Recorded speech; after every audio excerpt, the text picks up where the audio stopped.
Oke, selamat siang teman-teman semuanya. Ya. Oke teman-teman, terima kasih atas responnya.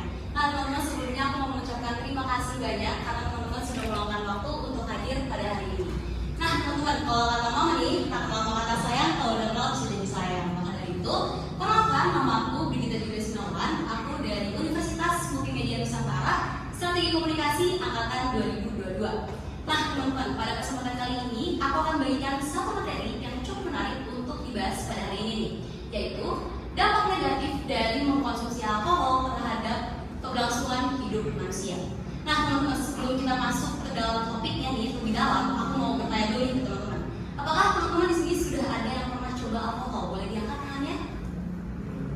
Oke, 1, 2, ada lagi 3, 4, 5. Oke, lumayan banyak ya. Gak apa-apa teman-teman, karena emang alkohol sendiri itu punya dampak positif juga bagi tubuh.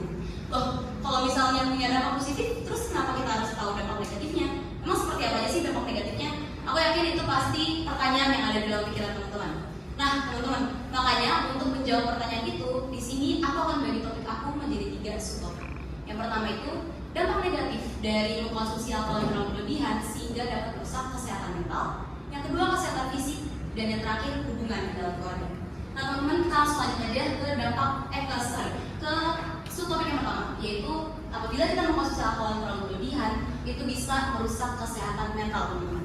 Jadi kesehatan mental itu gak cuma kesehatan secara mental yang biasa-biasa aja, tapi juga luar biasa. Jadi apabila kita mengkonsumsi alkohol terlalu berlebihan, itu bisa menyebabkan terjadinya gangguan depresi dan juga kecemasan.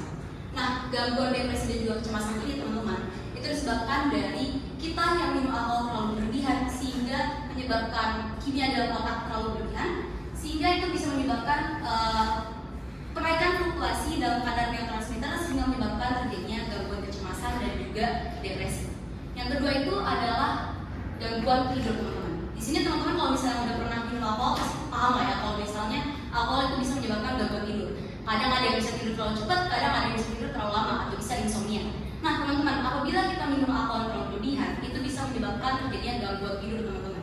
Jadi gangguan tidur itu terjadi karena tubuh kita tuh lelah. Jadi tubuh kita tidak bisa berfungsi secara optimal. Dan juga itu juga bisa menyebabkan terjadinya kelelahan kronis, teman-teman. Terus untuk yang terakhir itu adalah gangguan terhadap mood, teman-teman. Jadi teman-teman yang udah pernah minum alkohol di sini pasti paham lah ya, kalau misalnya emang alkohol itu bisa menyebabkan mood kita itu berubah-ubah. Kadang bisa sedih, kadang bisa marah, kadang bisa gelisah, dan lain sebagainya. Nah itu tuh terjadi akibat kita mengkonsumsi alkohol yang terlalu banyak, teman-teman. Nah itu untuk subtopik yang pertama. Aku lanjut ke subtopik yang kedua, yaitu kesehatan fisik. Teman-teman di sini tahu ya, kalau misalnya alkohol itu bisa merusak kesehatan fisik juga. Nah berdasarkan data dari WHO ya teman-teman, 1 dari 20 kematian secara global itu disebabkan oleh alkohol. Tidak banget ya teman-teman ya. Jadi di sini aku akan membagi lagi penyakit apa aja sih yang disebabkan oleh alkohol. Jadi penyakit yang pertama itu adalah penyakit hati, teman-teman.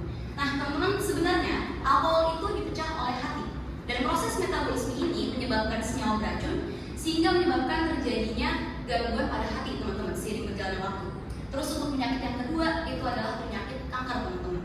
Nah penyakit kanker ini itu gak cuma salah satu jenis kanker aja, tapi beberapa jenis kanker. Ada kanker payudara, kanker mulut, kanker tenggorokan, dan lain sebagainya.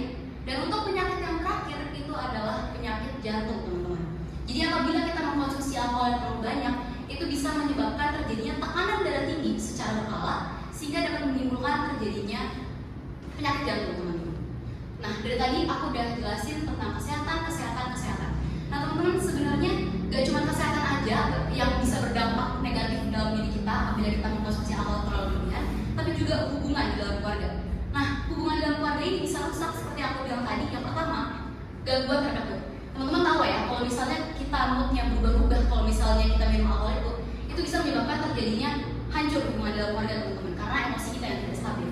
Terus yang kedua itu adalah finansial, teman-teman. Di sini yang udah pernah minum alkohol pasti paham lah ya, kalau alkohol itu nggak murah. Alkohol itu harganya lumayan mahal, teman-teman. Jadi kalau teman-teman di sini ada yang teman-teman kalau misalnya minum alkohol terlalu banyak, itu bisa menyebabkan sumber daya keuangan keluarga itu ikutan menurun, teman-teman. Terus yang terakhir dan yang paling miris sebenarnya itu adalah kekerasan di dalam rumah tangga, teman-teman. Jadi kekerasan dalam rumah tangga itu juga bisa menjadi dampak negatif apabila kita mengkonsumsi alkohol terlalu berlebihan. Kekerasan rumah tangga itu bisa terjadi karena kita minum alkohol sehingga menyebabkan terjadi kimia dalam otak yang terlalu berlebihan dan membuat perasaan kita gelisah, perasaan kita marah, dan dapat menyebabkan terjadinya kekerasan di dalam rumah tangga, teman-teman. Nah, teman-teman, dari pemaparan materi yang udah aku bilang tadi, aku harap teman-teman di sini itu bisa belajar dan bisa mengambil hal-hal apa aja sih yang bisa teman-teman terapi di dalam hidup teman-teman, dan bisa menjadi aware teman-teman akan alkohol yang terlalu berlebihan. Nah, teman-teman, aku ada pesan sedikit. Kalau misalnya teman-teman sayang sama diri teman-teman, kalau misalnya teman-teman sayang sama keluarga teman-teman, teman-teman bisa lebih bijak lagi dalam mengkonsumsi alkohol. Sebenarnya alkohol itu adalah hal yang positif. Alkohol ada positif juga di tubuh. Tapi teman-teman harus bijak juga dalam mengkonsumsi alkohol. Itu saja dari saya. Sekian dan terima kasih.